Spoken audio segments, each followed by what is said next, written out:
Cindy, thanks for being with us.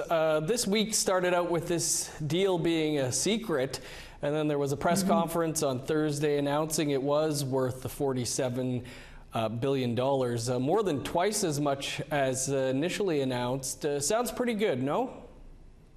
Well, we have to wait and look at the details. I mean, we already have, thanks to the Canadian Human Rights Tribunal, about $22.5 billion over 5 years, plus things like capital and other expenditures are on top of that. So we have to do our due diligence and look at what's in there. And one of the things that strikes me very early is that there are a lot of different hands in this cookie jar of money, and one of them is the government of Canada's.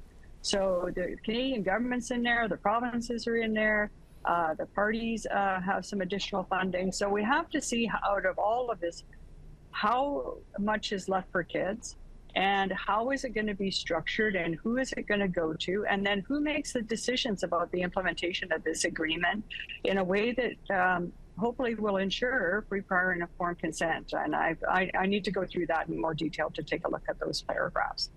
Yeah, this deal was already going to be the largest settlement in Canadian history, or believed to be, and now we've doubled one part of it.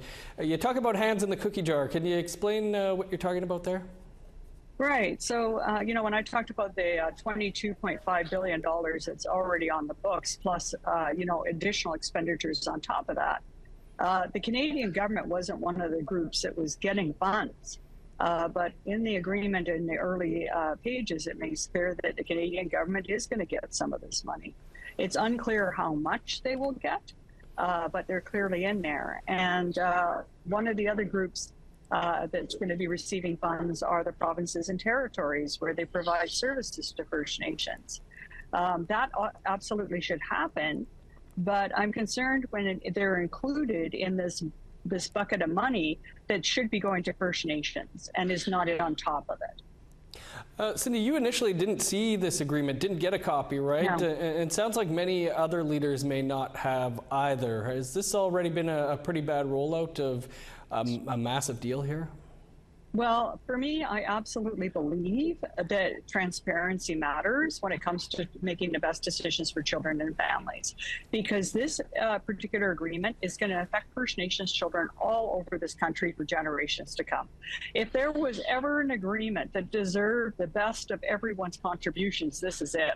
And when there's such secrecy around it, it really cuts off all of those good ideas and questions from coming in to be able to inform the agreement. So I'm hoping now that it's out, that this won't be just a rush to rubber stamp this, that there will be opportunity for the experts in the regions and, most importantly, First Nations leadership to really exercise free, prior, and informed consent.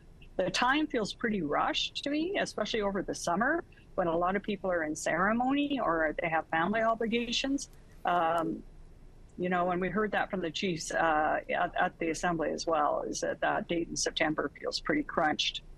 But thankfully, the national chief has said publicly that she'd be willing to give 120 days. So hopefully they'll reset that 120 days according to her commitment, and that would push it sometime into November, giving people more time. Cindy, we'll have to leave it there. No doubt be talking to you about this in the coming months. Thanks for taking some time today. Hey, thanks for having me, Dennis. Bye-bye.